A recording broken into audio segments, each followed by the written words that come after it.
Prego, pubblico ministero, può iniziare quando è pronto. Presidente, introduciamo un capitolo dedicato alla figura in relazione alle imputazioni della minore El Marouk Karima.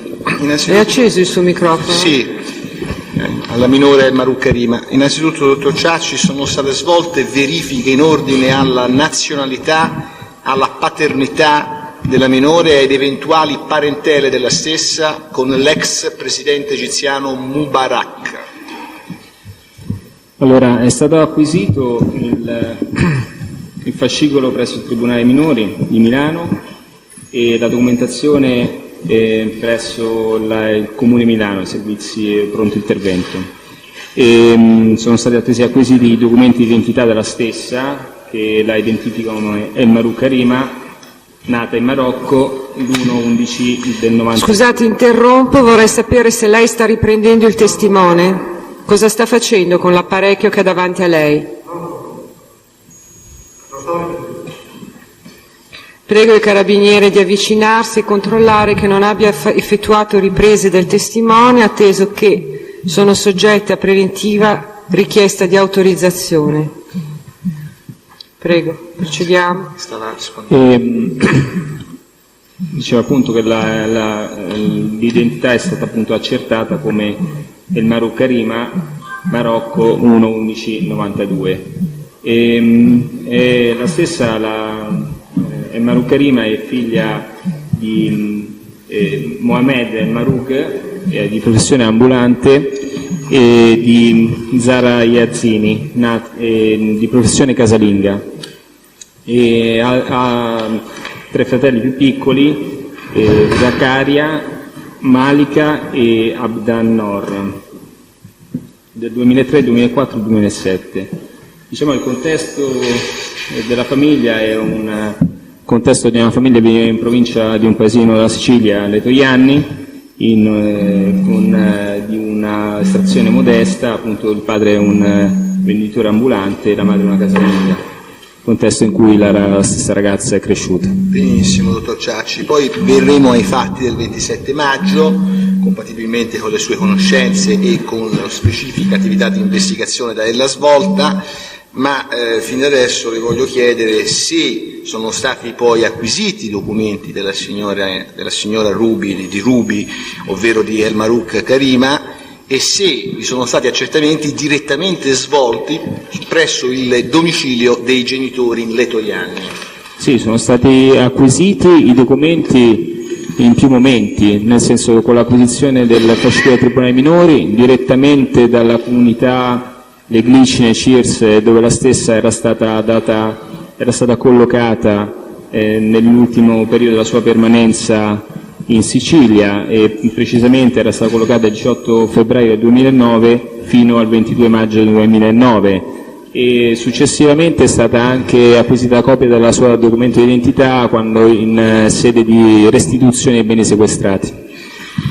Lei risulta se i genitori della minore El Marouk Karima furono anche interpellati sulla loro presunta parentela con l'ex presidente egiziano Mubarak? Furono presi contatti da parte del personale del commissariato di Taormina la notte del 28 maggio 2010, circostanza in cui c'era la necessità di identificare compiutamente la minore per poter procedere al suo affidamento, e quindi alle 4 del mattino il personale si è recato presso la famiglia per accertarne l'identità, con certezza l'identità, e ottenere una copia di documento che peraltro non avevano, e chiedere appunto eventuali parentele col presidente egiziano, che sono state in maniera categorica escluse.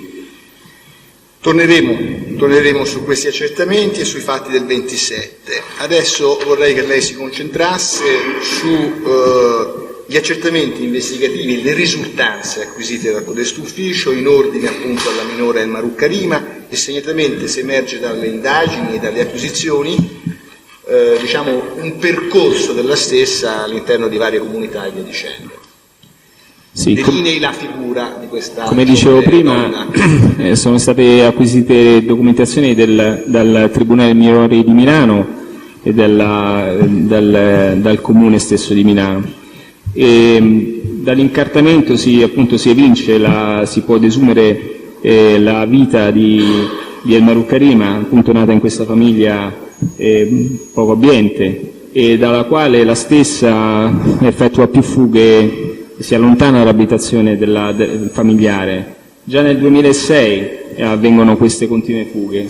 I servizi sociali quindi effettuano una serie di collocamenti in comunità della minore sia in Calabria che in Sicilia, prima a Badolato e successivamente in varie comunità del Messinese, Grillo Parlante, per arrivare poi nel 2008 e Le Glicine nel 2009. È una vita della minore contrassegnata da continue fughe da queste comunità dove non vuole permanere e da continui allontanamenti e rifiuti di avere contatti con la famiglia di provenienza. Ci sono in atti una serie di segnalazioni, esempio dei carabinieri di Badolato che il 7 gennaio 2008 individuano la minore e la ricollocano in comunità al Mondo X, dando atto che la stessa è stata trovata in locali per soli uomini. Successivamente nelle carte, in occasione di vari allontanamenti, nel Tribunale stesso dei minori rileva che la psicologia complessa è caratterizzata da comportamenti e anche atteggiamenti a sfondo sessuale complessi, dove addirittura le responsabili dei servizi sociali segnalavano che questi comportamenti creano disturbo agli altri ospiti delle comunità. È in grado di delineare, se lo ricorda, di che tipo di comportamenti si trattava, ovvero l'eventuale valenza degli stessi?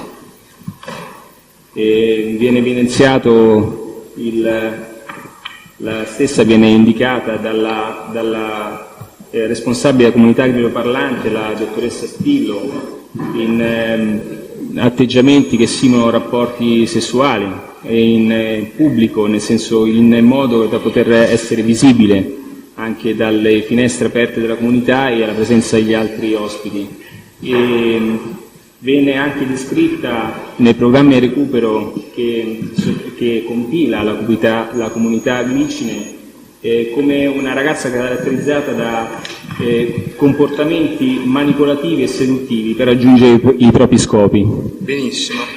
Lei, dottor Ciacci, ha parlato di famiglia non abbiente. Le risulta che ci fossero problematiche economiche, disagio sociofamiliare, lo ha ben delineato. Parlo anche di assolutamente psicologico, ma assolutamente sì. C'è un disagio economico che poi tra l'altro viene anche documentato, perché ci sono una serie di aiuti economici che vengono poi anche documentati da parte della stessa El Marukarima nei confronti dei genitori. Abbiamo individuato un bonifico bancario sulla Banca Popolare di Lodi intestato al conto corrente del padre della minore, un bonifico di 1.500 euro, che viene in provvista e viene quasi interamente, 1.450 euro vengono immediatamente prelevati per contanti. Quando arriva la minore a Milano? La minore arriva a Milano dopo un percorso, nel senso già nel settembre 2009 l'ultima data in cui abbiamo potuto collocarla in Sicilia. Settembre 2009, i giorni 5, 6 e 7 si è svolto un concorso di bellezza per Miss Italia, una selezione a Taormina presso l'hotel Capo dei Greci di Sant'Alessio Siculo, dove la ragazza ha preso parte con delle false generalità, quindi che si è presentata e ha compilato una scheda che è stata sequestrata in occasione delle perquisizioni del 14 gennaio 2011 da personale del commissariato di Taormina, una scheda di adesione e partecipazione a questo concorso di bellezza, dove la stessa ragazza si attribuisce il nome di Ruby Eyek, minorenne di 16 anni e di nazionalità egiziana. Molto bene, si fermi un attimo, mantenga il filo del narrato per poi ricondursi all'evento che sta descrivendo e riferisca al Tribunale, credo sia anche una domanda di garanzia, se questo cognome era stato utilizzato in altre circostanze dalla minore El Marukarima. È stato utilizzato al momento della rapina subita il 1 maggio 2010, di cui ho già parlato, ed è il motivo per cui sono stati fatti accertamenti al sistema indagine con il nome Ruby Eyek, che sono le stesse generalità appunto che riferirà ai carabinieri che sono intervenuti per l'arresto. In quella circostanza la minore, la El Maruccarima, si dichiarò maggiorenne o minorenne? Stiamo parlando del 1° maggio 2010. In quella circostanza si presentò come maggiorenne. E invece per quanto concerne, il concorso del cinema, diciamo, del settembre 2009, la ragazza, la minore, El Maruccarima, si dichiarò maggiorenne o minorenne? Minorenne. Con un'età corrispondente a quella effettiva? Sì, con la data di nascita corrispondente a quella reale, 1/11/92. Molto bene.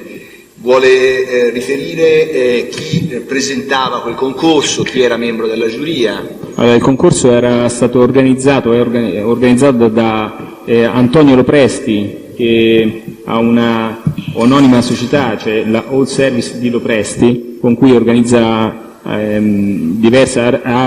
diverse edizioni di questo concorso che si chiama Una ragazza per il cinema. L'attività di riprese fotografiche e video è stata effettuata dalla società Caramella e il 17 dicembre personale del commissariato di Taormina, il 17 dicembre del 2010, si è recato, ha assunto sommare informazioni sia Zangari che Grasso e ha acquisito una serie di documenti, ha acquisito un DVD e delle immagini fotografiche, DVD che poi è stato analizzato da personale dipendente e dalle quali si evidenzia la presenza di El Maruccarima, che si presenta appunto come una ragazza minorenne di nazionalità egiziana. Di nazionalità egiziana, minorenne, prego. Allo stesso concorso prende parte nell'ultima serata Emilio Fede e anche in questo video acquisito è ritratto anche Emilio Fede, appunto, che fa riferimento a una ragazza minorenne che ha conosciuto, dice l'età di 13 anni, senza genitori, che intenderà aiutare. Questo lo dice Emilio Fede. Le risulta che un contatto Karima El Marouk Fede in data 14 febbraio 2010? Sì, è stato acquisito il traffico telefonico a cui io non ho però provveduto, di cui non ho provveduto a analizzare il contenuto. Comunque, in riferimento alla partecipazione della minore, alla presenza della minore in Arcore presso la residenza dell'imputato, le investigazioni hanno acclarato in che data, ovviamente nell'ipotesi accusatoria, la minore vi si recò e chi fu il soggetto che eventualmente l'abbia ivi condotta. Chiedo il permesso di consultare una notazione. È stato autorizzato a consultare i suoi atti. Può essere così cortese da autorizzarlo anche a dirci la data, salvo che non siano appunti suoi, in modo che noi possiamo seguire con più facilità? Sono suoi appunti precisi. Allora, se sono suoi appunti. Sto per consultare è una notazione di servizio del 5 gennaio 2011, è una notazione su delega dell'autorità giudiziaria che ha chiesto di verificare la presenza dell'onorevole Silvio Berlusconi presso la sua residenza di Arcore nelle date indicate nella delega stessa, e sono le date attribuibili in cui sarebbe stata presente El Maruccarima ad Arcore. Cerchiamo di sgombrare subito il campo da possibili equivoci, prevenendo quelle che sarebbero legittime opposizioni. È una ricerca su fonti aperte? È una ricerca su fonti aperte, è stata consultata la rete internet per verificare articoli di giornale presenti sulla rete che descrivessero o potessero documentare la presenza del Presidente presso la sua residenza. Qual è il merito di questi accertamenti su fonti aperte? Relativamente alla data del 14 febbraio 2010 non sono stati trovati riferimenti della presenza dell'onorevole Berlusconi presso la sua residenza.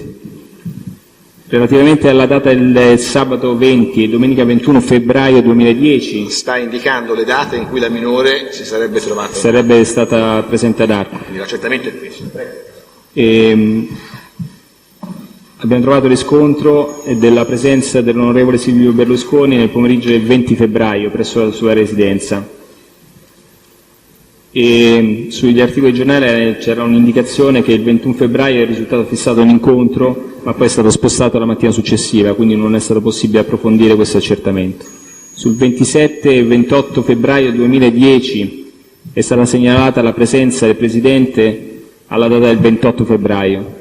Per quanto riguarda, nella notazione c'è un'indicazione lunedì 8 e martedì 9 marzo, in realtà la data di riferimento è quella solo del 9 marzo, è un errore la data dell'8.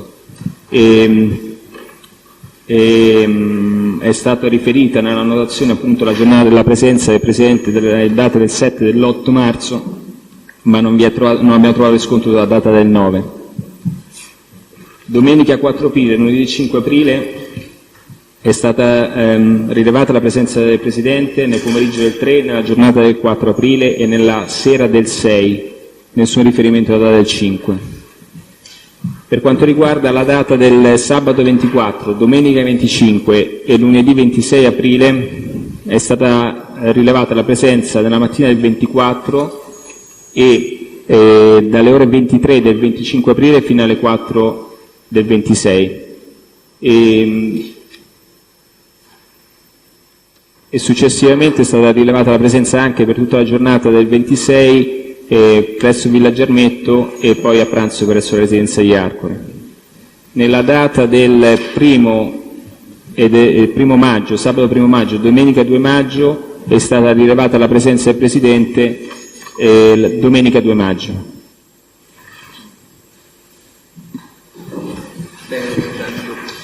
Scusi, interveniamo perché non abbiamo compreso. Per quanto riguarda il 24, 25 e 26 aprile, può ripetere per piacere? Non abbiamo compreso le risultanze. Allora, è stata rilevata la presenza sicuramente la mattina del 24 aprile. Poi dalle ore 23 del 25 aprile fino alle 4 del 26. Era indicata una cena con il Presidente Putin. Il giorno 26 dopo la colazione a Villa Gernetto si è svolto un pranzo alla residenza di Arcore. Prego, Piero. Sono accertamenti fatti su fonte aperte, cioè tramite internet. Assolutamente. Giusto? Benissimo. Senta, le avevo fatto la domanda sul 14 febbraio.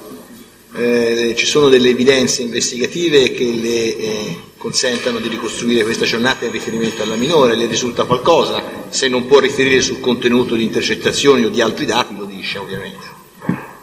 Ma sulla presenza... Cioè la prima data in cui sarebbe andata ad Arcore qual è? 14 febbraio. Le risulta investigativamente chi eventualmente l'avrebbe condotta, da sé sola o insieme a qualcuno? Emilio Fede. In base a quali così? In base all'analisi oltre una serie di prove dichiarative e poi l'analisi del traffico telefonico. Benissimo, e qua mi fermo. Torniamo, quindi nel settembre 2009 abbiamo il concorso di Taormina, lo abbiamo fissato, avete acquisito il video, giusto? Sì. Dottor Ciacci? Adesso seguiamo la minore nei suoi percorsi a Milano. Dato di fatto questo allora. Quando arriva a Milano e che cosa abbiamo accertato mediante le investigazioni circa la fase che va dal settembre 2009 al febbraio 2010, concernente la minore Elma Ruccarino? Allora, premesso che dal punto di vista investigativo non è stato possibile, in base alle informazioni assunte, ricostruire la vita di Elma Ruccarima nel periodo che va dopo il concorso di bellezza, quindi settembre 2009, e fino ai primi giorni dell'anno 2010. Quindi da settembre a dicembre 2009 non abbiamo trovato riscontri, informazioni in merito alla vita di Elma Ruccarima. Diversamente, secondo le carte acquisite appunto dal Tribunale Minore di Milano, emerge che la stessa è stata ospite al suo arrivo a Milano da Domenico Rizza, presidente in Peschiera Borromeo. Questo fino alla data viene indicata il 14 febbraio 2010. Sulla personalità e sulla figura del Rizza vi sono emergenze investigative che valgano a delinearne eventuali precedenti, condotte di vita rilevanti probatoriamente in riferimento ai rapporti con la minore? A parte lo stesso ha un'agenzia di pubbliche relazioni, di mediazioni, ma attualmente pende un rinvio a giudizio per sfruttamento e prostituzione di diverse ragazze italiane e straniere. Rizza, che tipo di rapporto intratteneva con la minore? È emerso che aveva un rapporto sentimentale con la stessa. Sono stati ricostruiti ed eventualmente delineati altri rapporti che ella abbia intrattenuto in Milano nel periodo di tempo individuato? Successivamente dalla documentazione si è potuto rilevare che la stessa ha indicato che successivamente all'ospitalità di Rizza si è recata a vivere presso a una ragazza indicata a Rizza stesso. E in documentazione abbiamo trovato il fatto che la ragazza avrebbe vissuto con Katia Pasquino in via Settale 59, non possiamo indicare con precisione il periodo. E dopo questa abitazione questa dimora presso la casa di Katia Pasquino avrebbe vissuto con Sensao Michel. Scusi, non abbiamo capito, va da una ragazza che sarebbe la Katia Pasquino o un'altra che vive anche lei con la Katia Pasquino? Va a vivere presso la residenza l'abitazione di domicilio via Katia Settala Pasquino. di Katia Pasquino. È giusto, dottor Ciacci? Sì, esatto. Le risultano investigativamente rapporti fra Pasquino Katia e Mora Dario inteso Lele? Assolutamente, c'è stato un rapporto professionale e comunque sono stati registrati contatti anche telefonici durante il corso delle indagini. Ne risultano, dottor Ciacci, rapporti tra la minore Elmaru Karima e Dario Mora inteso Lele? Sì, vi sono stati una serie di contatti durante il corso delle indagini. Militano in tal senso anche dati dichiarativi su cui contenuto Sì, può sì, riferire? Sono state fatte in merito, sono state assunte delle informazioni da Villa e credo dalla Pasquino stessa, oltre che dalla stessa minore. Le risulta un interessamento del Mora Dario inteso Lele, quindi Lele Mora, nei confronti della minore con riferimento alla sua condizione, chiamiamola, di disagio socio-familiare? Allora, Avanzata Karima presso il Tribunale per i minorenni. nel giugno viene affidata a una comunità sita in Corso Garibaldi 123, dalla quale si allontana e il 15 giugno viene fatta una denuncia da parte dei responsabili della comunità per l'allontanamento della minore. Denuncia, ovviamente viene informato i servizi sociali del Comune di Milano. I servizi sociali sono stati raggiunti appunto da Dario Mora, che si manifesta interessato a prendere in affidamento la minore Elmarug. Di fatto poi viene formalizzata questa richiesta di prendere in affidamento la minore da parte della figlia Diana Mora, richiesta che poi il 29 giugno verrà respinta da parte del Tribunale dei Minori di Milano per essere affidata alla comunità del Kinderheim di Genova Sant'Ilario. Come dato eventualmente oggettivo, non voglio nemmeno fare il nome, esistono rapporti, sono stati documentati dalle investigazioni rapporti tra il difensore di Mora Lele e Karima Elmarug? Sì, sono stati riscontrati numerosi rapporti. Tra chi, scusi? Tra il difensore di Mora Lele, avvocato Luca Giuliante, e la minore Elmarug Karima. Da dove emergono questi contatti? Sono stati registrati dalle intercettazioni telefoniche e anche dalla documentazione acquisita presso la Divisione Anticrimine della Questura Milano, dove lo stesso si è rappresentato in compagnia della minore. Le risulta che la minore Elmarug Karima sia stata mai ricoverata, diciamo così, presso una comunità di Milano? Collocata, la parola giusta, presso una comunità di Milano? È stata collocata presso, appunto dicevo, il 7 giugno presso la comunità ACISI di Milano in Corso Garibaldi 123. Successivamente allontanata è stata poi ricollocata in comunità presso la Segnavia di Milano il 23 giugno 2010. Le risulta che mentre la minore era ivi collocata sia stata fatta oggetto di attenzioni, regali e cose? È stato fatto un accertamento da parte del personale dipendente che ha partecipato all'attività investigativa, in quanto la responsabile della comunità, la signora Varini, aveva segnalato che la sera stessa del collocamento in comunità della minore si era presentato un uomo di 35 anni portando una valigia con degli indumenti ancora nuovi, una valigia di marca Carpisi con degli indumenti nuovi, e un libro di Giobbe Covatta intitolato Coccole con una dedica manoscritta, che la dedica, la cito testualmente: ciao cucciola, non ti preoccupare che non ti abbandoniamo, Harry. Usava il plurale? Non ti abbandoniamo? È stato individuato l'autore di questa dedica? Sono stati fatti accertamenti in merito sia alla eventuale presenza ancora di questi beni presso la comunità, e non sono più stati trovati, non erano più presso la comunità. Molto bene. Sono stati rinvenuti ed eventualmente analizzati beni e valori in possesso della minore El Marouk Karima, intesa Ruby, anche in riferimento alla loro ipotizzabile provenienza? Beni e valori. Sono stati a parte i due che abbiamo detto, il sequestro, il rinvenimento di denaro e il 1 maggio 2010. Sono stati fatti due attività investigative per due episodi diversi. Mi riferisco a un episodio occorso in data 5 giugno 2010, in cui la minore, che era in quel momento collocata, affidata a Nicole Minetti, ma di fatto viveva con Michelle Consensao in via Villoresi 19, di notte ha una lite molto accesa con la signora Consensao. Si ricorda la data della lite? 5 giugno 2010. Questa lite fa sì che una condomina, la signora Ottolina, che poi è stata assunta su Mare Informazioni, chiama il 113 e intervengono delle volanti.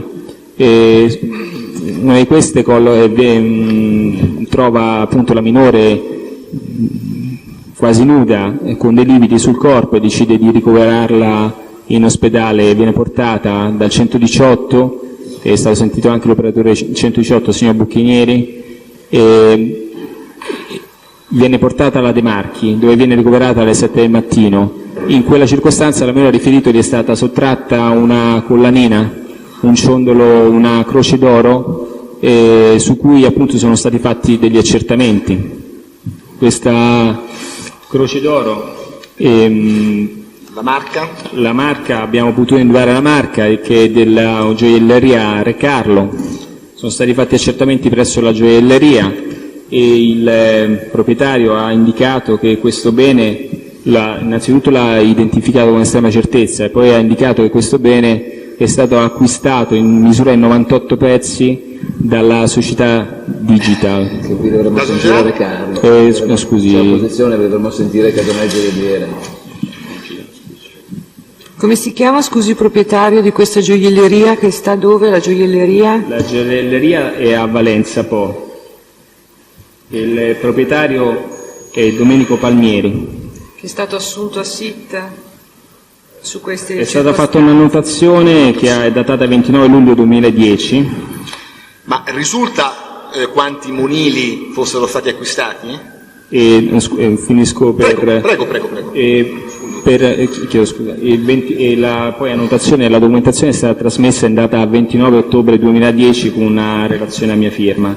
I monili acquistati erano il numero di 98 per un valore che ha indicato lo stesso proprietario di 2.400 euro ognuno. Ognuno, quindi 98 monili uguali, ciascuno uguale all'altro, identici, per un valore di 2.400 euro ciascuno, tutti acquistati da chi? Dalla Digital 08 SRL, società interamente detenuta da Publitalia 80. Da Publitalia. Vi era un'identità fattuale tra la collana che la Ruby indicava come sua e sottrattagli dalla De Consensao il 5 giugno 2010 e questi monili?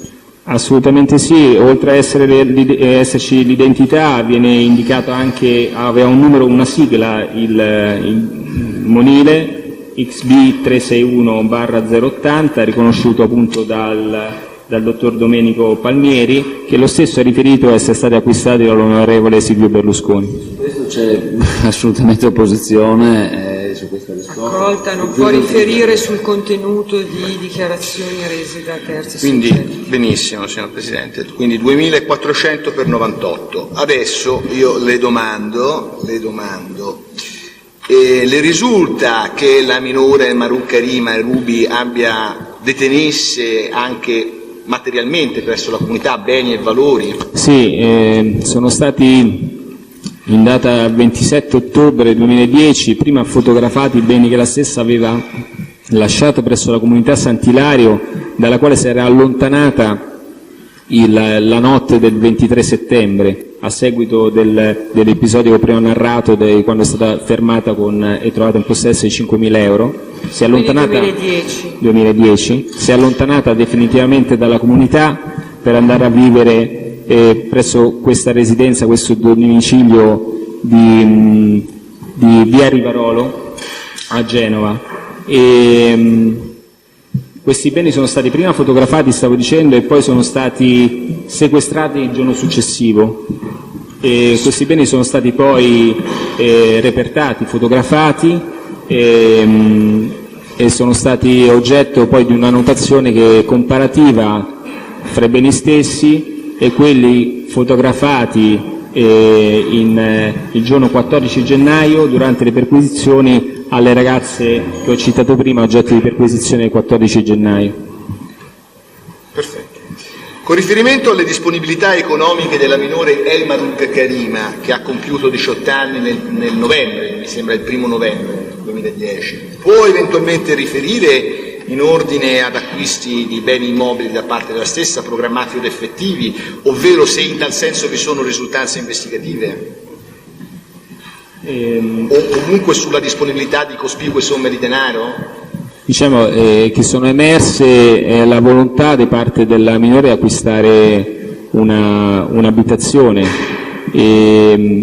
Mi dica di solo la ingente provenienza valore di questa notizia, così anticipiamo anche. dalle intercettazioni telefoniche. Benissimo, e quindi la fermo. In sede di perquisizione del 14 gennaio 2010 sono stati rinvenuti appunti e comunque elementi probanti di eventuali disponibilità economiche in suo possesso che ella aveva in programma di ricevere. Sto parlando della minore, allora non più minorenne, la minore nell'ipotesi accusatoria. Allora, è stata sequestrata in via Rivarolo un'agenda nella disponibilità di Elma Marucca Rima. Sull'agenda vi era una serie di appunti manoscritti e fanno riferimento a delle cifre che posso leggere testualmente, una copia di pagine dell'agenda. C'è scritto 50.000 euro per il libro, 12.000 euro campagna intimo, 12.000 euro campagna Fard, 20.000 euro da Luca Risso, 70.000 euro conservati da Di Noia, 170.000 euro conservati da Spinelli, più 4 milioni e mezzo da Silvio Berlusconi che riceverò tra 2 mesi. Benissimo. Può rammostrare il documento al Tribunale, per quanto ne abbia dato testuale lettura? Se il Tribunale consente, naturalmente. Poi il pubblico ministero, se è in grado, fare la sovrapposizione tra questi citati e quelli che dovrebbero essere già gli atti del Tribunale, se è in grado di indicarcelo. Se ci dice dove, per facilitare sia i difensori che lo stesso Tribunale a reperire poi il riferimento con i documenti già in atto. Che risulti agli avvocati. Posso, signor Presidente, o sta consultando gli atti? Mi parlava,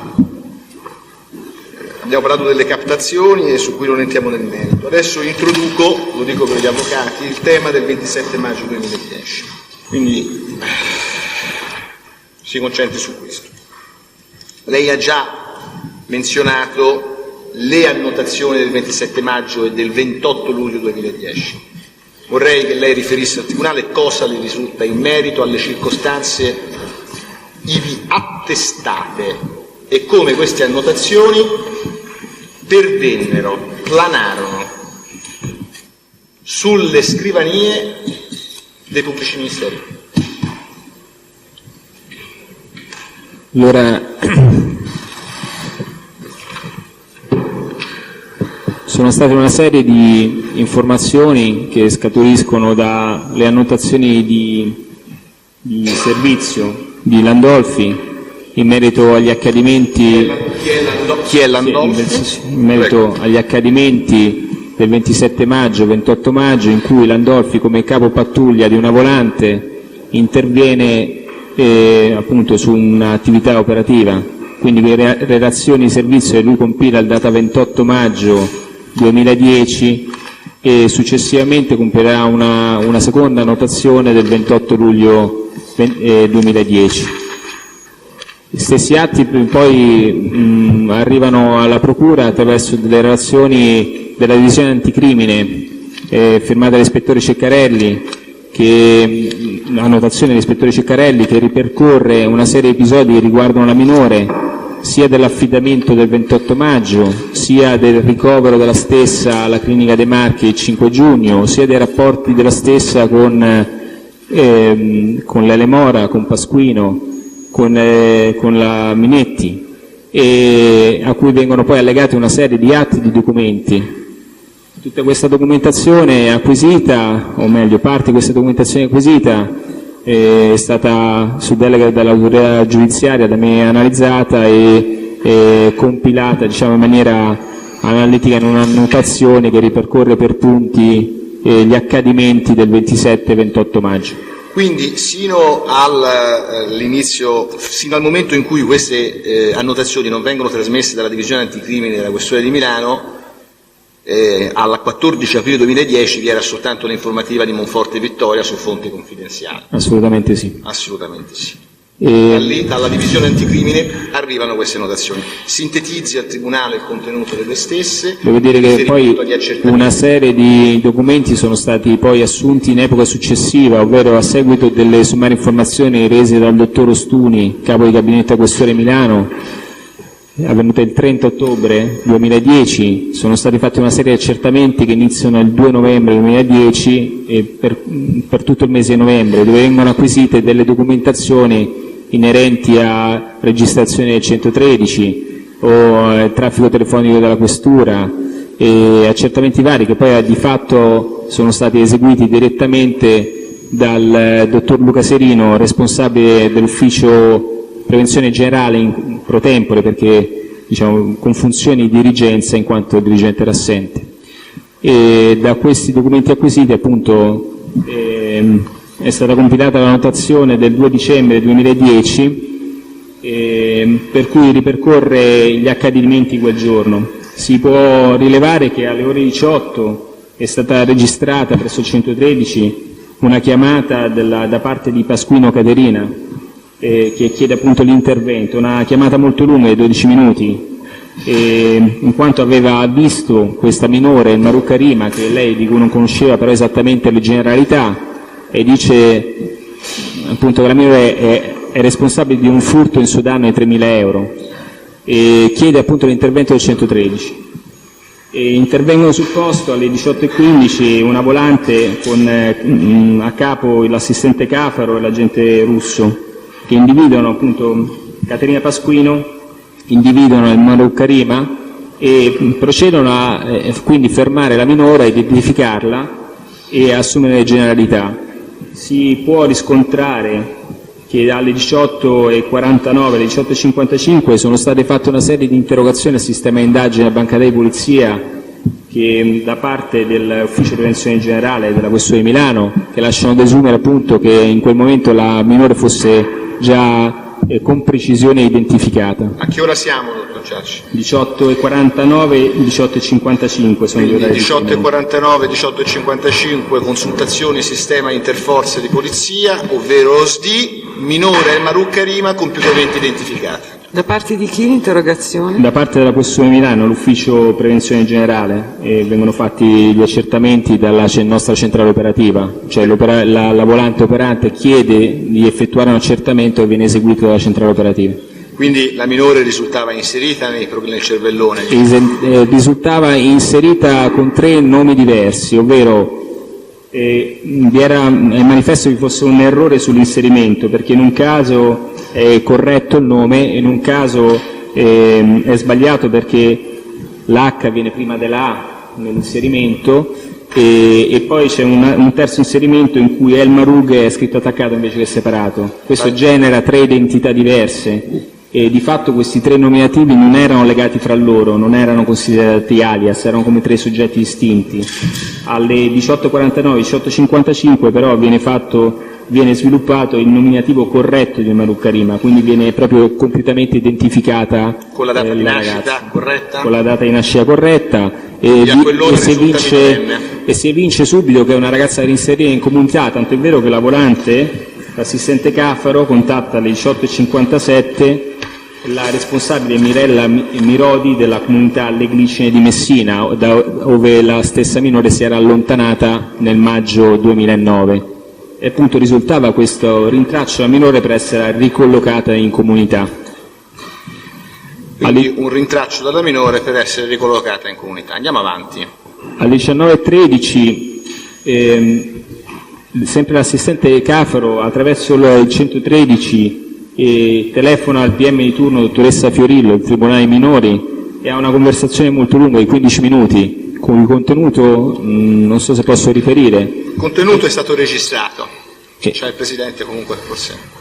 Sì, abbiamo il CD. Allora, riceve delle disposizioni molto precise, ovvero che la ragazza innanzitutto viene informata del fatto che è autore di un furto. Seconda cosa, che la ragazza deve essere ricondotta in una comunità, deve essere trovata una comunità, e diversamente in caso di difetto di una comunità disponibile deve essere trattenuta per l'intera notte presso la Questura di Milano e deve essere sottoposta a fotosegnalamento. E le disposizioni sono molto chiare. Tanto è vero che alle 20.43 l'assistente Cafaro chiama la dottoressa Iafrate in servizio, funzionario in servizio presso la centrale operativa, funzionario di turno, e la informa delle disposizioni del pubblico ministero. A che ora, scusi? Delle disposizioni avute dal pubblico ministero. Allora, scusi, 20.43. Grazie. Nel corso della stessa conversazione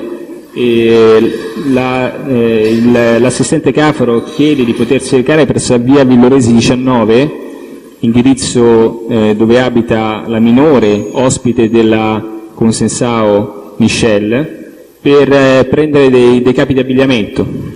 Infatti questa era la domanda che le avrei posto, a cui l'ufficio ha netta importanza, l'ufficio che rappresento. Quindi la minore viene accompagnata a casa per recuperare i vestiti? Viene accompagnata verso l'indirizzo via Villoresi 19 per recuperare i vestiti. Si registrano sul posto poi una serie di conversazioni con la centrale operativa, da cui si desume in maniera chiara che la ragazza non ha le chiavi di casa, e cercano di effettuare una serie di telefonate anche al padrone casa Consensao, che non è raggiungibile, e di fatto questo tentativo di accedere all'appartamento per prendere i vestiti per trascorrere la notte, visto che la ragazza era con un abbigliamento, come dice lo stesso assistente Cafaro, discinto, non va a buon fine, quindi arrivano in questura Milano senza aver preso i vestiti. Quindi la minore viene accompagnata a casa per prendere i vestiti in vista della notte che dovrà trascorrere in comunità o in questura. Esatto. Sulla scorta delle direttive ricevute dal PM di turno. Successivi sviluppi, PM di turno minorile, successivi sviluppi. Alle 21.35 viene registrato sul 113 una chiamata da parte della volante Monforte bis quarto turno, il cui capo di equipaggio è l'assistente Landolfi, e chiama la dottoressa Iafrate e riceve, gli viene segnalato che deve subentrare sull'intervento della volante Monforte bis primo turno capeggiata da Cafaro, che deve smontare ai fine del turno di servizio, quindi Landolfi dovrà subentrare all'intervento, e vengono ribadite dalla stessa dottoressa Iafrate le disposizioni avute e ottenute dal pubblico ministero dei minori, dalla dottoressa Fiorillo. Alle 22.11 da una registrazione telefonica del 113 si capisce appunto che Landolfi è subentrato effettivamente all'intervento e prende in consegna la minore. Alle 22.48 Landolfi effettua una telefonata a 113, si mette in comunicazione con l'assistente Gallo della centrale operativa, avvisa che sta arrivando in questura e viene informato dall'assistente Gallo che vi sono presenti delle persone al corpo di guardia per prendere in consegna la ragazza, ma non è in grado di dire chi siano queste persone e Landolfi si mostra anche perplesso del fatto che ci sia della gente a prendere in affidamento perché sa che la ragazza deve essere condotta in comunità. Poi dalle annotazioni risulterà che è la consensao Michelle che è presente al corpo di guardia per prendere in consegna, una sua iniziativa è recarsi in questura e andare da El Marukarima per dargli assistenza. E dalle annotazioni risulterà chi poi prende formalmente in consegna la Minetti Nicole. Che si era recata o no in questura, le domande? Si era recata in questura molto tempo dopo. Riprenda il filo della narrazione da dove l'ha interrotta. Alle 23:57 vengono poi registrate sul centralino della questura di Milano una serie di tentativi di telefonate e di telefonate andate a buon fine, si capisce, si desume dagli scatti effettuati e dalla durata delle conversazioni stesse del traffico telefonico, presso la comunità La Zattera, Asilo Mariuccia Onlus, Comunità Alfieri, Martinitte Stelline, Spazio Aperto, Oklahoma e Martinitte Stelline nuovamente. Questi tentativi permangono fino alle 23:58 e alcune di queste comunità effettivamente sono state contattate, come poi dallo stessa PG che ha fatto gli accertamenti, la persona dipendente è stato poi effettivamente riscontrato anche in verbali di audizioni dei responsabili di queste comunità. E in tutte queste comunità non vi era un posto dove collocare la minore. Lei ricorda qual era la subordinata in caso di mancanza di riferimento? Di trattenere la minore in questura per tutta la notte, aspettare la mattina successiva per poter contattare il servizio pronto intervento del Comune di Milano che avrebbe provveduto a collocare la minore stessa. Direttiva promanante da chi? Dal pubblico ministero della dottoressa Fiorillo. Andiamo avanti con la narrazione. Nel frangente appunto di queste telefonate per rintracciare la comunità, alle 23:49 l'agente Ferrazzano procede a fotosegnalare il Marukarima. In questo stesso orario viene registrato sui tabulati telefonici del dottor Ostuni. No, qua la stoppo prima che intervenga perché c'è stata un'espunzione da parte del Tribunale e lei in perfetta buona fede, non consapevole di questo fatto, sta riferendo. Però io non voglio... riprendiamo però l'annotazione. I fatti di cui all'annotazione, non menzioni il dettaglio perché è stato espunto. In questo frangente, cosa dice? Durante la serata, alle due annotazioni, dottor Ciacci. Durante la serata, maggio 28 luglio. L'annotazione del 28 maggio viene dichiarato in atti da Landolfi che vi è stato un interessamento del Presidente del Consiglio per l'affidamento. Prego, avvocato. No, non credo sia possibile questo tipo di risposta perché sta riferendo Landolfi e testa, lo sentiremo poi. C'è un'annotazione naturalmente sul punto, comunque sono risultanze che il dottor Ciacci ha dovuto analizzare ed elaborare per la ricostruzione degli eventi e quindi sono elementi di fatto che gli risultano personalmente, non è un derelato, sta riferendo sull'analisi investigativa che egli ha compiuto su tutto il materiale a sua disposizione. Non esistono, e mi taccio poi, non esistono delle dichiarazioni testimoniali di Landolfi, signor Presidente. Punto essenziale, perché allora si potrebbe dire non può riferire sulle dichiarazioni, non esistono. Chiedo venia. Posso? Sì, se l'avvocato Ghedini e il pubblico ministero smettono di parlare tra di loro e la lasciano parlare, avvocato Longo, prego. La tesi dell'onorevole contraddittore della pubblica accusa non è francamente convincente. Dire che un soggetto non ha reso dichiarazioni o sommarie informazioni testimoniali ma che ha fatto una relazione di servizio con dei contenuti che sono dichiarativi suoi significherebbe superare il divieto di testimoniare sulla testimonianza. Il soggetto in questione è citato come teste, sarà questo teste che ci dirà che cosa ha fatto e che cosa eventualmente ha pensato di fare in quell'occasione. Quindi il teste che oggi sentiamo Vuol dire che su questo c'è stata una informativa del collega, senza aggiungere nulla, che poi dica che questa informativa ha prodotto altre investigazioni, questo è possibile, ma senza i contenuti. Il testimone è autorizzato a riferire sulle conoscenze acquisite anche tramite la lettura di annotazioni di PG appartenenti ad altre forze dell'ordine, per cui è autorizzato, chiarito che lei sembra di aver capito, ha preso visione di annotazioni di PG effettuate da appartenente all'Ufficio Prevenzione Generale della Questura di Milano, è così? Esatto, citavo la notazione di Landolfi che ha prodotto, Landolfi appunto è intervenuto la sera del 27 prendendo in carico la minore e ha portato a compimento tutte le attività fino all'affidamento della minore stessa. E sono due le annotazioni, una del 28 maggio 2010, l'altra 28 luglio 2010. In cui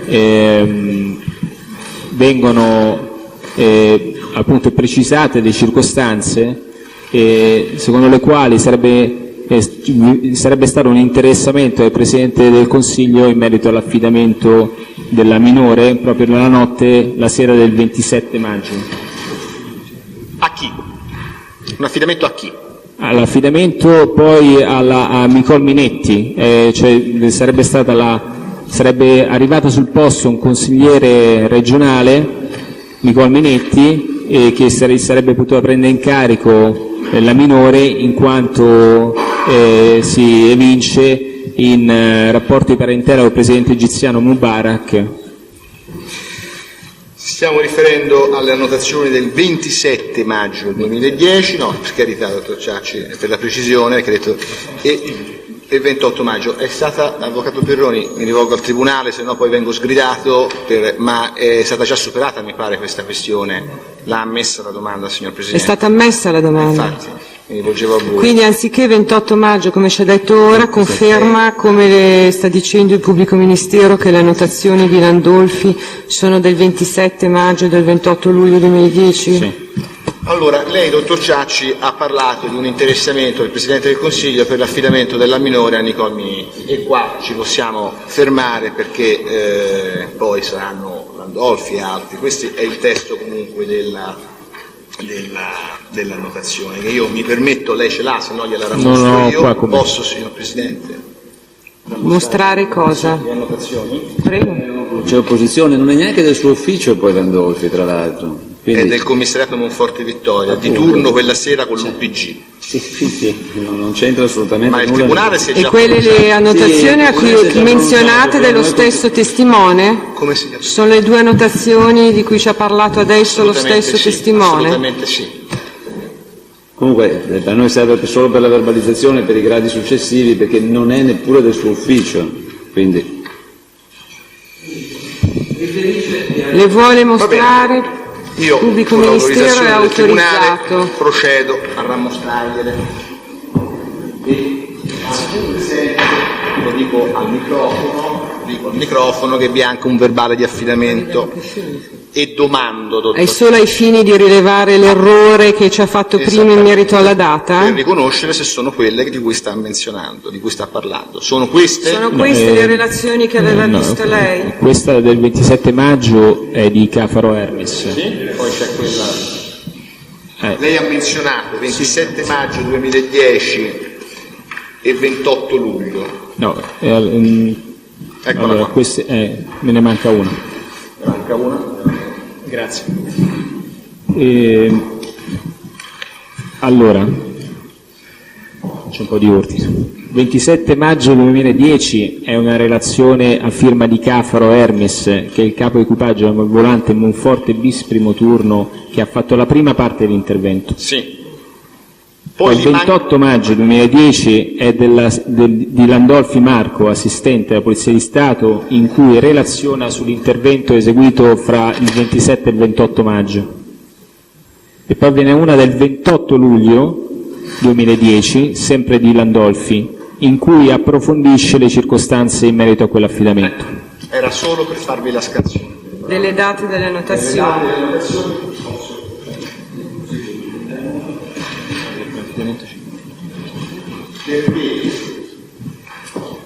era stata saltata quella del 27 di Cafaro, così avete contezza di queste 3 annotazioni. Allora, la minore a chi viene formalmente affidata e a che ora e in che data?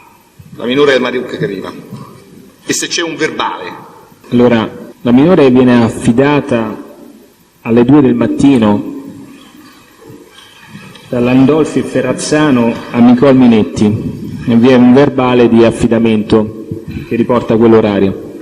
Lei sa se l'interessamento che ha prima definito era precedente a questo affidamento? Vi sono delle circostanze però Le dica. che accadono quella stessa notte. Prego. Allora, all'1:22, cioè prima dell'affidamento, iniziano una serie di contatti fra la centrale operativa di Milano e la centrale operativa del commissariato di Taormina. E l'ispettore Colletti della centrale operativa di Milano contatta l'ispettore imperiale di Taormina e chiede che vengano fatti degli accertamenti presso l'abitazione della minore del Marug, contattando i genitori, perché hanno bisogno di addivenire all'identificazione certa della minore stessa, acquisendo anche, se è possibile, una copia del documento di identità o comunque verbalmente di accertarne l'identità. E viene anche chiesto di escludere o meno i rapporti di parentela con Mubarak. Di fatto questa richiesta di accertamenti viene formalizzata in un fax delle ore 2:20, inviato a firma della dottoressa Iafrate al numero di fax del commissariato di Taormina. Alle 2:20. Alle 2:20, cioè 20 minuti dopo l'affidamento. Quindi l'affidamento e il rilascio della minore è alle 2, a Nicole Minetti. Il fax di invio a Taormina per questo supplemento di accertamenti è delle 2:20, ho capito bene? Esatto. Benissimo, andiamo avanti. Vengono portati a compimento gli accertamenti? Vengono portati a compimento nel senso che dagli atti si rileva che a Taormina viene fatta rientrare una volante in attesa di ricevere questo fax con la richiesta di accertamenti. La volante si reca poi sul posto presso la residenza della famiglia di El Marug e negli atti stessi che la volante compila si evince, dicono espressamente che è un posto molto impervio e difficile da raggiungere e giustificano il fatto per il quale sono riusciti a raggiungere l'abitazione non prima delle 4. Lì escludono appunto qualunque tipo di rapporto di parentela con il presidente egiziano e ottengono delle sufficienti delucidazioni sull'identità della minore El Maruk Karima e non ottengono la copia del documento di identità perché i genitori non avevano copia del documento di identità della minore e relazionano tutto telefonicamente dopo le 4 alla centrale operativa di Milano. Si registrano le conversazioni sul centralino che partono alle 4:09 e permangono fino alle 4:12. Successivamente alle 9 del mattino la responsabile della comunità, Mirella Mirodi delle Glicine in Sicilia, invia una copia del documento di identità della minore alla centrale operativa di Milano, all'attenzione dell'ispettore Butti. Viene inviato appunto questo fax con la copia del documento di identità della minore. Quindi rilascio della minore alle ore 2, 2:20 fax di accertamenti presso il domicilio della minore nelle Toianni, esito degli stessi alle 4, giusto? Del 28. Esatto. La minore viene rilasciata molto prima, alle 2. Senta, lei sa se a che ora vi era stato questo interessamento della Presidenza del Consiglio, dell'onorevole Berlusconi, di cui vi è menzione nella notazione? Grosso modo, lei non può riferire sul tabulato, però ha le annotazioni su cui il Tribunale si è già pronunciato. Poi io ho fatto quello che mi dice il Tribunale. Sì, ma anche noi, però noi lo verbalizziamo per la cultura prego.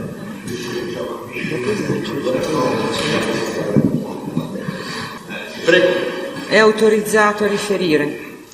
Sono avvenute la sera, fra la sera e la notte del 27 maggio, a cavallo fra la mezzanotte, poco prima della mezzanotte. Bene, dottor Ciacci. Dove si reca la minore Maruca Karima all'uscita della questura dopo essere stata formalmente affidata a Nicole Minetti. Che fine fa la minore? Allora, viene affidata nel luogo in via Villoresi 19, presso la Consensao Michel. Cioè dove va la minore quella sera? Va sostanzialmente dove la stessa era già domiciliata. Questo dato si evince dal fax che inoltra la dottoressa Iafrate al commissariato a Taormina, dove, se posso leggere un passaggio, cito un passaggio. Cioè che a seguito, nel caso gli accertamenti fornissero sufficienti rasserenazione su quanto già dichiarato dalla minore, quest'ultima sarà ricollocata presso il suo domicilio milanese, via Villoresi 19 Milano, e formalmente affidata alla signora Minetti Nicola, nata a Rimini l'11/3 dell'85. Quindi dopo l'affidamento formale con tanto di verbale alle ore 2 del 28 maggio 2010 la minore esce e va a casa della De Concesao. Siamo d'accordo? È così? Sì, benissimo. Tra l'altro queste circostanze vengono descritte nel fax e viene inviato alle ore 2:20. Molto bene. Le risultano i successivi esiti di convivenza tra la minore e la signora De Concesao? Sì, come già prima ho detto, permane questo rapporto di convivenza fino alla data del 5 giugno, dove a seguito di questa lite violenta che ho descritto prima la ragazza viene ricoverata alla clinica dei Marchi e successivamente in data 7 ricollocata in comunità. Che è successo il 5 giugno? Il 5 giugno, appunto, come ho detto prima, la signora Ottolina ha chiamato il 113 perché sente una lite molto violenta tra le due ragazze. Interviene una pattuglia e viene presa la ragazza in consegna, appunto perché è discinta, ha dei lividi addosso, e viene condotta in ospedale presso la clinica dei Marchi. E durante questo intervento, con chi era venuta alle mani la minore, scusi? Con la Michelle Consensao Olivera, cioè quella presso la quale abitava. Durante questo intervento si rileva che nelle documentazioni acquisite che la stessa ragazza, in una forma tutto sommato sommessa, come viene indicato scritto nella comunicazione, sarebbe stata indotta a intrattenere rapporti sessuali con dei clienti da parte di Michelle Consensao, ovvero Consensao avrebbe portato i clienti presso la sua abitazione e avrebbe costretto la minore a avere rapporti sessuali con questi. Ma circa l'attività svolta dalla De Concesao ha già sinteticamente detto prima. Sì, ampi riscontri sono stati trovati, oltre che le dichiarazioni assunte in varie circostanze anche dalla minore stessa, poi abbiamo trovato traccia inequivocabile nell'agenda, nella rubrica telefonica dei telefoni sequestrati alla Consensao il 12 luglio. Si faceva riferimento 2010. A Ruby in quell'agenda? A Ruby? Sì, vi era il nome di Ruby apostrofato con l'aggettivo Troia, cioè era scritto Ruby Troia. Ma, chiedo perdono a tutti naturalmente, sono costretto a fare questa domanda, questo epiteto sicuramente non educato era associato ad altri nomi? È sempre un'agenda elettronica, ma comunque. Sì, era associato a altri nomi. Cioè autorizzato a rispondere alla domanda. Era associato ad altri nomi, cioè una serie di nomi di ragazze con questo aggettivo. Era indicato anche l'aggettivo tipo nei confronti della ragazza collega da Ruby, per riferibile a questo a quanto riguarda Ruby. Per una serie di nominativi con indicato nomi di donna e accanto l'aggettivo Troia, e una serie di nomi maschili, un vicino scritto cliente e altri nominativi con su scritto va parentesi Cabrito sull'interpretazione. Vi erano annotazioni riguardanti l'odierno imputato? Come? L'odierno imputato, vi erano annotazioni, numeri di telefono, cose del genere? Sì, vi erano poi riferimenti alla... Sempre opposizione di questa domanda, perché è sempre non è ancora in atti, comunque. Viene autorizzato a rispondere alla domanda. Vi era una serie di numeri, cioè vi era il numero di telefono cellulare dell'onorevole Silvio Berlusconi e il numero di telefono della residenza Palazzo Grazioni. Ci seriamo un momento perché non abbiamo compreso. Sta parlando di un telefono cellulare sequestrato? È un telefono cellulare che è stato sequestrato Il 12 luglio, ha detto. Il 12 luglio 2010, in ambito di un altro procedimento penale, a seguito delle dichiarazioni rese dalla Ruby stessa ai pubblici ministeri, per cui il dottor Forna ha emesso un decreto di perquisizione al fine di trovare questi telefoni che la Ruby ricongiungeva e indicava come propri. Quindi sono stati appunto effettuata questa perquisizione, sono stati sequestrati e sono stati poi dato un incarico a un perito per estrarre il contenuto dei telefoni stessi, che io poi ho esaminato agli atti, di cui ho il contenuto agli atti. Successivamente questi telefoni sono stati riconsegnati alla stessa Consensao, perché dalla natura del contenuto si capiva che erano riferibili alla stessa. Come dato probatorio oggettivo, dato investigativo oggettivo, le risulta che siano stati sentiti i genitori della minore a sommare informazioni? Sì, è stata sentita la madre della minore. Le risulta che contestualmente a queste audizioni siano state fatte altre attività investigative? Intercettazioni o altro? Sì, vi erano delle intercettazioni telefoniche in corso nei confronti anche della madre e sono state registrare una serie di... Sono stati sviluppati dei nessi logico-investigativi tra le dichiarazioni e le intercettazioni? Sì, mi sono... Mi basta che lei mi dica se abbiamo apprezzato un nesso logico-indiziario tra le intercettazioni e le dichiarazioni, sì o no? Sì. Introduco il tema delle perquisizioni del 14 gennaio 2010, anticipando che mi limiterò a chiedere l'oggetto dei rinvenimenti, cioè che cosa hanno trovato. 14 gennaio 2011, PM. Scusa, l'ho anche scritto male, 14 gennaio 2011 ovviamente. Prego. Allora, dottor Ciacci, che tipo di attività ha disposto questo ufficio il 14 gennaio 2011 e chi vi ha sovrainteso e chi l'ha coordinato? Tenga presente il pubblico ministero che in quanto perquisizioni sono agli atti del Tribunale. Certamente, assolutamente. Sarò veloce e non entrerò nel merito di questioni. Come dicevo prima, in data 14 gennaio 2010 sono state effettuate una serie... 2011, credo 2011, che a questo punto diamo per scontato che vi siete fissati sul 2010, ma una volta per tutte il 2011, la perquisizione. Prego. Scusa, sono tutti fatti del 2010 e la data ci confonde. Allora. Il 14 gennaio 2011 sono stati perquisiti, come prima ho detto, Berardi Iris in via Oggettina 65, Di Vivo Concetta in via Oggettina 65, Espinosi Aris Leida in via Oggettina 65, Fagioli Barbara in Torre Velasca in piazza Velasca 5, Garcia Polanco in via Oggettina 65, Barbara Guerra in via Oggettina 65. Nicole Minetti è stata perquisita e trovata in Corso Italia presso l'abitazione del fidanzato Simone Giancola.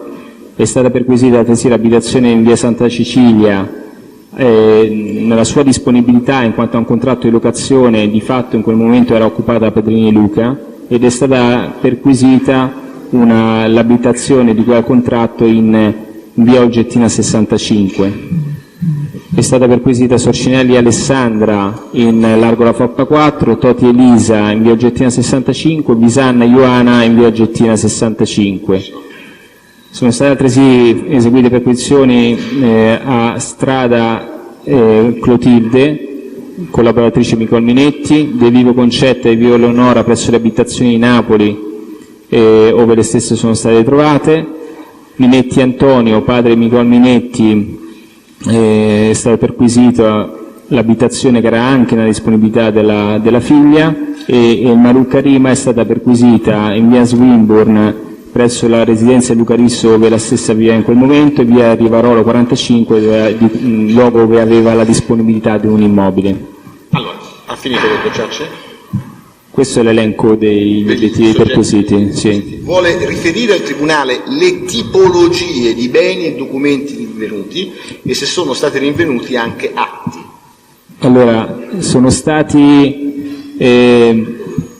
rinvenuti una serie di documenti su tutti gli obiettivi, materiale cartaceo, e sono stati poi sequestrati una serie di supporti informatici, computer, pendrive, supporti per le macchine fotografiche, e sono state, laddove possibile, sul posto copiati i contenuti dei telefoni cellulari in uso alle stesse ragazze.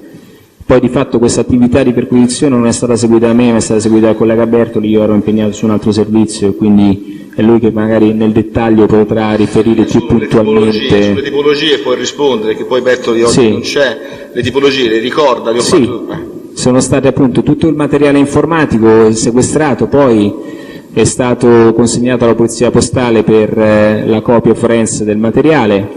Sul posto, ripeto, sono stati copiati i telefoni cellulari laddove possibile delle ragazze, avevano i telefoni in uso delle ragazze stesse, e vari documenti sono stati sequestrati. Lei è in grado di indicare la tipologia di alcuni di questi documenti? Sì, allora se mi fa, riferendosi a...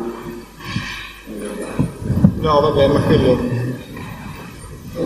Il Prodromico ha un'altra successiva domanda a chiarimenti, io ho chiesto le tipologie, perché se no ci sono i sono state verbali. trovate una serie di agende, appunti, documentazione riferibile ai contratti di locazione, alle utenze luce, gas delle abitazioni in via Oggettina 65. Nello specifico, per esempio, questa documentazione riguarda via Oggettina 65, ovvero i contratti luce, gas, bollette, documentazione contabile riferibile ai pagamenti degli immobili via Oggettina 65, è stata sequestrata da Nicole Minetti. È stato sequestrato, poi sono stati sequestrati anche due atti di indagine, due atti difensivi di indagine presso Garcia Polanco. È stato sequestrato un atto riferibile a Barbara Guerra, se non erro, e non sottoscritto però dalle parti, compilato ma non sottoscritto né dalla parte né dagli avvocati. Ma vi era il contenuto dichiarativo? Vi era il contenuto dichiarativo, ma non vi era la posizione delle firme.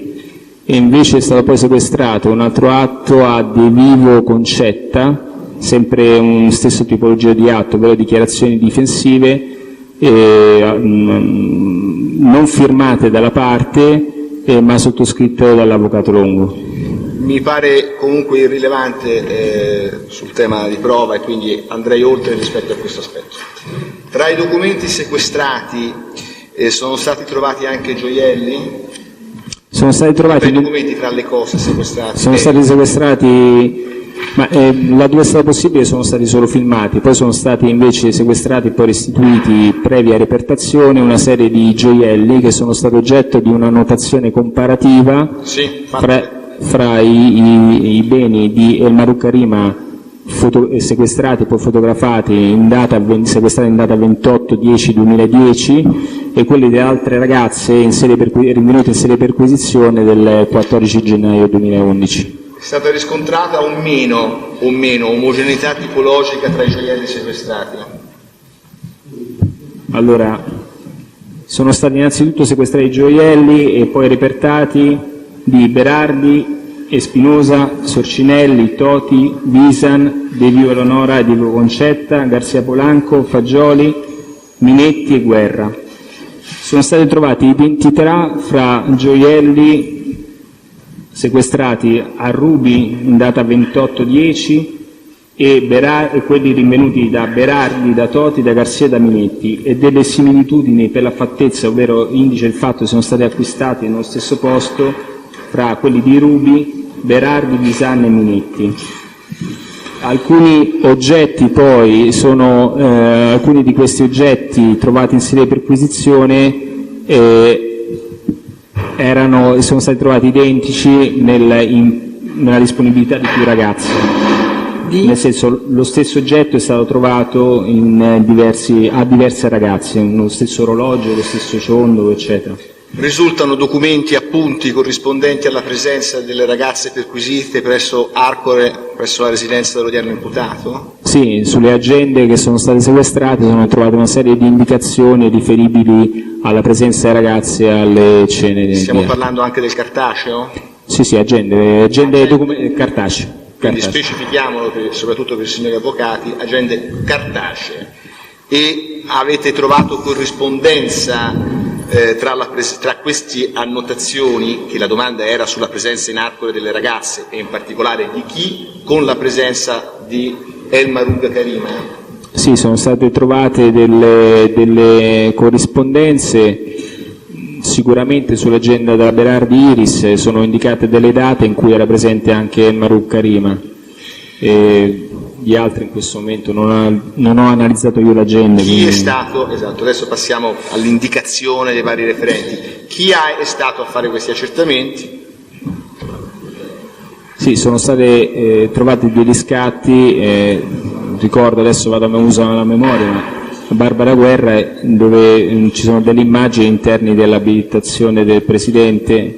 È stata poi fatta un'operazione dall'assistente capo Martegani per referenziare quelle immagini alla residenza del Presidente.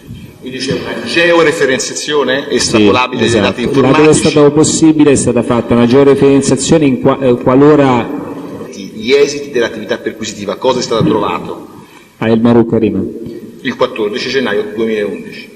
Marouk Karima, ricordo, non ho qua nemmeno gli appunti, però ricordo l'agenda che abbiamo, prima parte dell'agenda è stata mostrata. Prima ha mostrato il documento e su quello andiamo oltre. Sono stati trovati una serie di supporti informatici che sono stati poi successivamente analizzati. Sì, e documenti diversi, se li ricorda? Se lo può aiutare mi ha sovrinteso, sì. Il pubblico ministero, se vuole dargli i verbali di perquisizione, sequestro, lo domanderò a Alberto. Vado alle conclusioni. Lei sa se durante le perquisizioni del 14 gennaio 2011 sono state rinvenute anche sostanze stupefacenti? Sì, a casa di... Questa è una domanda alla quale io, col suo permesso, mi oppongo, perché non ha rilievo con i fatti di causa, che sia stata rinvenuta... La domanda è ammessa e attenendo alle perquisizioni e sequestri effettuati. Prego, risponda. È stata trovata della sostanza stupefacente a casa di Garcia Polanco Maristel, unitamente a una serie di bustine per contenere la sostanza stessa. In sede di perquisizione la stessa ha detto di essere assuntrice di sostanze stupefacenti e quindi è stata fatta la segnalazione. Può riferire sul contenuto delle dichiarazioni rese? Perfetto. Può riferire sulla quantità rinvenuta però? Ma erano una quantità modica per uso personale. Vabbè, lasciamo stare le aggettivazioni, No, io le voglio solo sapere se le risultano altri esiti di indagine concernenti il possesso, la detenzione di sostanze stupefacenti, diciamo in quantità non modica allora, in capo a soggetti coabitanti con Garcia Polanco. Se possiamo, scusi, prima di rispondere un momento, se vuole essere preciso per piacere, perché visto che la domanda, non lei PM, nella risposta, visto che ha detto la quantità modica, se ci vuole dire quant'è la quantità. La quantità non ho fatto io la perquisizione, non ho con me nemmeno i dati del verbale. Quindi si riporta Ricordo solo che era perquisizione stata fatta la segnalazione al prefetto per la mera detenzione ai fini di uso personale, quindi mi sembra che fosse marijuana la sostanza sequestrata, non so aggiungere altro con precisione. Lei è a conoscenza di altra attività investigativa svolta da altri organi e tuttavia a conoscenza dell'ufficio concernenti tale Ramirez? Sì. E vuole riferirne al Tribunale l'esito? Noi ci opponiamo perché è totalmente inconferente con i fatti di causa. Sono stati ammessi i documenti inerenti a questo episodio e ammessa la domanda, tenendo presente che abbiamo già acquisito gli atti però PM. Sono stati acquisiti appunto una serie di atti riguardano l'arresto di Ramirez e della Rosa Carlos Manuel, che è stato oggetto dell'arresto in quanto trovato in possesso di circa, nel complesso credo sui 12 kg di cocaina, ma sono stati sui 12 kg complessivamente, se non ricordo male, ma circa 2 kg, più di 2 kg sono stati trovati all'interno della cantina di pertinenza dell'appartamento di Garcia Polanco, via Oggettina 65, lo stesso conviveva con Garcia Polanco e la figlia minore di questa. All'interno, poi dagli atti si capisce che all'interno dell'abitazione è stata fatta un'accessione di sostanze stupefacenti, ad un soggetto che è stato sentito in atti poi dalla Guardia di Finanza che ha provveduto all'arresto. Le risulta se la Garcia Polanco avesse in uso una automobile ed eventualmente la stessa a chi appartenesse? Quel giorno aveva in uso un'automobile proprio Ramirez della Rosa e l'aveva ottenuta in prestito dall'amico Alminetti, che in quella stessa data del 3 agosto le aveva appunto imprestato l'auto prima di partire per un viaggio all'estero. Scusi, come Grazie. fa a dirlo? La macchina risulta titolare Intestata. Intestata a Minetti. Presidente, chiederei un attimo per consultare l'appunto su cui avevo scritto i temi probatori e vedere se ho ultimato le domande, ci vuole un minuto. Sospendiamo 10 minuti, no, non c'è Come vuole, bisogno, Presidente, io ci sospendiamo metto- 10 Benissimo. minuti anche perché poi dobbiamo iniziare il controesame, anche il test ha modo di bere un bicchiere d'acqua.